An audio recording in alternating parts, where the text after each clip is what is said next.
अजामिल नाम का एक ब्राह्मण था। अजामिल नाम का एक ब्राह्मण था। अजामिल का मतलब ही है, अजा मतलब माया में, मिल मतलब मिल गया। जो माया में मिल गया उसको कहते हैं अजामिल। और अजामिल नाम का ये जो ब्राह्मण था ये बहुत अच्छा था, धर्मनिष्ठ था, कर्तव्य परायण था, वेद पाठी था, साधु संतों की सेवा करने वाला था, भगवान की सेवा करने वाला था। लेकिन हुआ क्या, माया में मिल गया।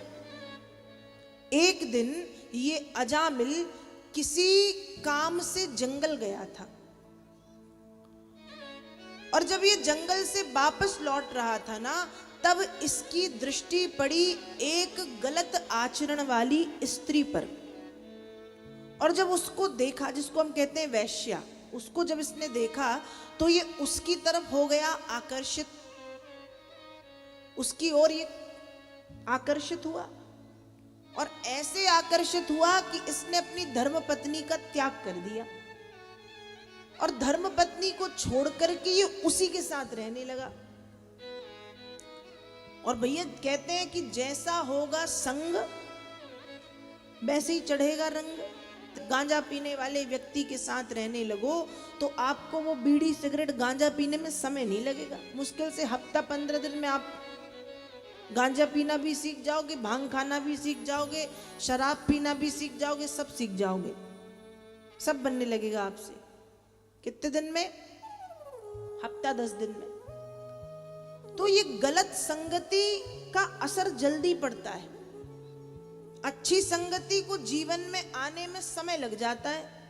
तो अजामिल इतनी अच्छी अपनी धर्मपत्नी के साथ था, वो सब भूल गया 2-4-10 दिनों में। वो पूजा करना भूल गया, वो पाठ करना भूल गया, वो भजन करना भूल गया, वो हरिनाम गाना सब भूल गया। और सब भूल भाल के वो क्या करने लगा, वो जैसे के साथ तैसा बन के वो भी चोरी करने लगा, डाका डालने लगा, हत्या करने लगा, हिंसा करने लगा, मारपीट करने लगा, बुरे काम, गलत काम करने लगा। एक दिन की बात है, अजामिल के गांव में कुछ महात्मा पधारे और महात्माओं ने गांव के लोगों से पूछा कि भैया आपके गांव में कोई ब्राह्मण है जो रात्रि भर हमारे विश्राम की और भोजन प्रसादी की व्यवस्था करे। लोगों ने अजामिल का मजाक बनाते हुए कहा, महाराज कैसी बात कर रहे हो, हमारे गांव में एक बहुत बड़ा ब्राह्मण रहता है। ये नहीं बताया कि वो बिगड़ गया है, ये कह दिया कि बड़ा ब्राह्मण रहता, बड़ा शुद्ध ब्राह्मण रहता है, बड़ा भक्त ब्राह्मण। नाम क्या है? कहा उसका नाम अजामिल है। रहता कहाँ है? पता बता दिया। अब सारे महात्मा अजामिल के घर पहुंचे, जोर जोर से आवाज लगाई, अजामिल कहाँ हो, अजामिल कहाँ हो, अजामिल कहाँ हो। भाग करके अजामिल बाहर आया। जब भाग करके अजामिल बाहर आया तो अजामिल ने देखा कि 15-20 संत खड़े हैं। जैसे ही अजामिल ने संत को देखा तो संत को देख करके अजामिल के पूर्व जन्म के संस्कार या पूर्व समय के संस्कार जाग गए। संत को देख के अजामिल सोचने लगा, अरे अरे ये तो वही हैं जिनकी मैं बड़ी सेवा करता था बचपन में, ये तो वही हैं जिनकी मैं सेवा करता था, जिनको मैं मेरे घर में प्रसादी पवाता था, जिनको मैं ऐसे करता, जिनको मैं वैसे, अरे ये तो वही है। और अजामिल को पूर्व संस्कार याद आ गए। अजामिल ने उनका हाथ जोड़ के स्वागत सत्कार किया, घर के भीतर लेके आया और घर के भीतर लाने के बाद रात्रि भर उनके विश्राम की और उनकी प्रसाद भोजन की व्यवस्था भी करी। अब जब भोजन प्रसाद की व्यवस्था हुई, संतों ने भोग प्रसादी पाई। भोग प्रसादी पाने के बाद रात्रि भर सारे संतों ने विश्राम किया, सो गए। अब सुबह उठते ही स्नान आदि करके संतों ने अजामिल से कहा, हम चले जाएं। अजामिल ने कहा हाथ जोड़ के, बिल्कुल जाओ महाराज, कौन रोक रहा है। दूसरी बार काम चले जाएं, बिल्कुल महाराज जाओ। तीसरी बार का अब अजामिल समझ गया कि महाराज कुछ चाहते हैं, कुछ चाहते हैं मतलब कि ऐसी सेवा कर दी, अब विदाई भी कर दो, जाते समय कुछ दान दक्षिणा दे दो। अजामिल ने हाथ जोड़ के कहा कि देखो महाराज, हम आपको कुछ नहीं दे सकते। मैं ठहरा एक चोर, मैं ठहरा एक चोर। अच्छी बात तो यह है कि रात भर में मैंने आपका कोई सामान चोरी नहीं किया, नहीं तो आपका ये जो डेरा कमंडल ये मैं चोरी कर लेता। अच्छी बात यह है कि मैंने कुछ चोरी नहीं किया, कुछ भी नहीं चुराया। और रही दान दक्षिणा की बात, तो मेरी इतनी सेवा थी, मैं इतनी ही सेवा कर सकता था, इसके आगे मैं कुछ नहीं दे सकता, इतनी ही सेवा मैं कर सकता था बस। दक्षिणा मेरे बस की नहीं है। अब जैसे ही संतों ने सुना तो संत खुश हो गए कि चलो जैसा भी बोल तो सही रहा है, कम से कम सत्यवादी है, स्पष्ट कह रहा है। संतों ने भी कह दिया ठीक है अजामिल, तुम हमें कुछ नहीं दे सकते तो हम भी तुमको कुछ नहीं दे सकते, हम तो वैसे भी महात्मा हैं। लेकिन अजामिल, हम रात भर की तुम्हारी सेवा से खूब प्रसन्न हैं, बड़ा अच्छा लगा तुम्हारी सेवा सत्कार देख के, बताओ हम तुमको क्या दे सकते, क्या चाहिए। अजामिल ने कहा अब आप क्या ही दे दोगे, आप ही ने कहा कि मेरे पास देने को कुछ नहीं है, तो जो देना हो दे दो, आशीर्वाद दे दो। तब संतों ने अजामिल से कहा कि अजामिल हमारी एक बात मान लेना, अजामिल हमारी एक बात मानना। बात क्या मानना? कहा अजामिल अपने सबसे प्रिय संतान का नाम नारायण रख लेना। क्या कर लेना? बेटे का नाम नारायण रख लेना। अब अजामिल के 10 बेटे हैं और अजामिल ने अपने सबसे छोटे बेटे का नाम रख दिया नारायण। क्या नाम रख दिया? नारायण। अब सबसे छोटे बेटे का नाम हो गया नारायण। देखते देखते समय बीत गया। अजामिल वही चोरी करता, डांके डालता, हत्या करता, हिंसा करता, मारपीट करता, और यही सब करते करते करते करते अजामिल हो गया बूढ़ा। एक दिन बूढ़ा वृद्ध अजामिल अपने खाट पर डला है तकलीफ में, और उसी समय अजामिल को लेने के लिए यमराज के दूत पधारे हैं। अजामिल को लेने के लिए यमराज के दूत आ गए, जिनकी संख्या है 2। अब यमराज के दूत हमने आज तक किसी ने देखे तो नहीं है, लेकिन कहते हैं बड़ा भयंकर स्वरूप होता है, काले भैंसे पे बैठते हैं, विकराल सा स्वरूप। तो वही यमराज के 2 दूत अजामिल के सूक्ष्म शरीर से अजामिल के स्थूल शरीर से सूक्ष्म शरीर को खींच रहे हैं, मतलब अजामिल की आत्मा को बाहर निकाल रहे हैं। और अजामिल को हो रहा है कष्ट।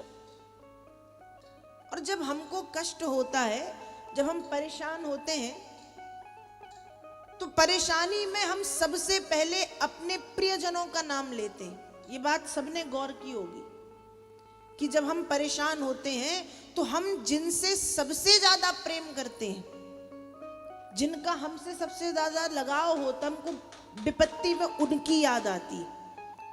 कोई माँ से प्रेम करता है तो वो माँ को पुकारेगा, कोई बाप से प्रेम करता है तो पिताजी को पुकारेगा, कोई गुरुजी से प्रेम करता है तो गुरुजी को पुकारेगा, कोई मित्र से प्रेम करता है तो मित्र को पुकारेगा, कोई भाई से प्रेम करता है तो भाई को पुकारेगा। तो परेशानी में व्यक्ति को सबसे पहले उसकी याद आती है जिसको वो सबसे ज्यादा चाहता है, जिससे वो सबसे ज्यादा जुड़ा होता है, जिससे वो सबसे ज्यादा प्रेम करता है। तो अजामिल के 10 बेटे और सबसे छोटा बेटा नारायण, और अजामिल को नारायण से है बहुत प्रेम। अब जब यमराज के दूत अजामिल की आत्मा को निकाल रहे हैं शरीर से, तो अजामिल जोर से चिल्लाए, नारायण बचाओ, नारायण बचाओ, नारायण बचाओ। उसने तो बुलाया बेटे को। किसको बुलाया? बेटे को। पर बेटे ने शायद आवाज सुनी ना सुनी, वो आवाज पहुंच गई भगवान के कानों में। और जो भगवान के दूत हैं, मतलब भगवान के जो पार्षद हैं, वो अजामिल के घर चले आए। और वो पार्षद देखते हैं कि दो यमराज के दूत अजामिल को परेशान कर रहे हैं। तब भगवान विष्णु के पार्षदों ने कहा कि इसे तुम नहीं ले जा सकते, इसको हम ले जाएंगे, ये भगवान का बहुत बड़ा भक्त है, इसको हम ले जाएंगे। यमराज के दूतों ने कहा ये कोई भगवान का भक्त नहीं। कहा यदि भगवान का भक्त नहीं होता तो ये नारायण नारायण नारायण क्यों चिल्लाता। यमराज के दूत हंसने लगे कि भैया ये भगवान का नाम नहीं ले रहा था, इसके बेटे का नाम नारायण है, ये बेटे को बुला रहा था, नारायण नारायण नारायण। यमराज के दूतों ने समझाया कि नारायण कह रहा था मतलब बेटा। विष्णु पार्षदों ने जब ये बात सुनी तो विष्णु पार्षद यमराज के दूतों से कह रहे हैं, भागवत में एक बड़ा सुंदर भाव वेद व्यास जी लिखते हैं, एते नैव यगो नोष्यो कृतशाद घनिष्कृतम यदा नारायणायेति जगाद चतुरक्षरम। जो व्यक्ति अपने इतने बड़े जीवन में 4 अक्षरों वाले नारायण शब्द का उच्चारण कर लेता है एक बार, जो व्यक्ति एक बार अपने मुख से नारायण शब्द का उच्चारण कर लेता है, तो भैया नारायण कहने भर से व्यक्ति के घने घने जो पाप हैं वो जल करके राख बन जाते हैं। नारायण कहने मात्र से व्यक्ति के घने घने पाप जल करके क्या हो जाते हैं, राख बन जाते। यमराज के दूतों ने कहा हमको मालूम है कि भगवान के नाम की महिमा है, लेकिन आप भी तो समझो कि भगवान का नाम नहीं, बेटे का नाम ले रहा था। नारायण बोला ही नहीं इसने, और बोला भी तो बेटे को बुलाया। फिर समझाया, सांकेत्यम परिहास्यम वा स्तोत्रम हेलनमेव वा वैकुंठ नाम ग्रहणो अशेषाग हरविदु। कोई व्यक्ति यदि संकेत से, संकेत का मतलब होता है कि इशारे से यदि भगवान का नाम ले ले तो भी उसका कल्याण हो जाता है। इशारा मतलब किसी कमरे में भगवान की फोटो, किसी कमरे में भगवान का चित्र है और हमको भगवान का नाम लेना है, हम ले नहीं पा रहे, तकलीफ में है, कष्ट में है, हमारी जीभ से निकले ही नहीं रहा, और हमने इशारा कर दिया, सिर्फ फोटो की तरफ इशारा कर दिया, तो सांकेत्यम, इशारे से यदि भगवान का नाम ले लो तो कल्याण हो जाता है। परिहास्यम बा, परिहास कहते हंसी मजाक, हंसी मजाक मनोविनोद करते हुए भी यदि भगवान का नाम ले लिया जाए तो परिहास्यम बा, हंसी मजाक करते हुए नाम लेने से भी कल्याण हो जाता है। स्तोत्रम, स्तोत्र कहते स्तुति, स्तुति के रूप में, श्लोक के रूप में, चौपाई, दोहा, छंद, भजन के रूप में भगवान का नाम लो तो कल्याण हो जाता है। हेलनमेव वा, हेलन मतलब आलस्य के कारण भगवान का नाम लो तो कल्याण हो जाता है। कैसे भी नाम लो कल्याण हो जाता है। तो रही बात कि इसने बेटे का नाम लिया तो क्या हुआ, पर बोला नारायण, मुंह से तो नारायण निकला ना। नारायण बेटा भी हो सकता है, नारायण भगवान भी हो सकते हैं, तो नारायण कहते ही इसके पाप समाप्त, इसलिए इसको हम ले जाएंगे। व्यक्ति का भगवान का नाम गाने से तरण तारण और उद्धार होता है। तो अजामिल ने चिल्लाया नारायण, लेकिन उसने भगवान को तो बुलाया ही नहीं। उसने किसको बुलाया, बेटे को, बेटे का नाम नारायण। अब जब नारायण बुलाया तो नारायण नाम में इतनी ताकत है कि उसने भगवान का नाम नहीं लिया, उसने बेटे के भाव से बुलाया। लेकिन उस नाम में इतनी ताकत है कि नारायण कहने भर से अजामिल के करोड़ों करोड़ों जन्मों के जो पाप थे वो जल करके हो गए राख, सारे पाप जल गए। तो अजामिल को लेने के लिए कौन आए, विष्णु पार्षद, और यमराज के दूतों को समझा दिया कि इसको तुम नहीं ले जाओगे, इसको हम ले जाएंगे क्योंकि इसके पाप कट गए। यमराज के दूत वहां से चले गए। विष्णु पार्षदों ने भी अजामिल को कुछ आयु लौटाई। अजामिल की आयु थी 100 वर्ष की, लगभग 80 वर्ष में पृथ्वी छोड़ के जा रहा था, तो वो उम्र वापस दी। अजामिल स्वस्थ हुआ और उस स्वस्थ उम्र में अजामिल ने खूब भगवान का भजन किया। दिन रात अजामिल ने भगवान का भजन किया।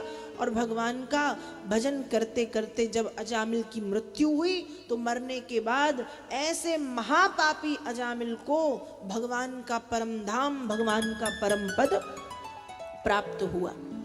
तो ये नाम की महिमा है कि नाम जब अजामिल जैसे पापियों को भी भगवान के धाम पहुंचा देता है। फिर तो हम तो बड़े महापापी हम सब हैं, हमसे तो दिन रात कोई ना कोई जाने अनजाने में पाप हो ही रहा है।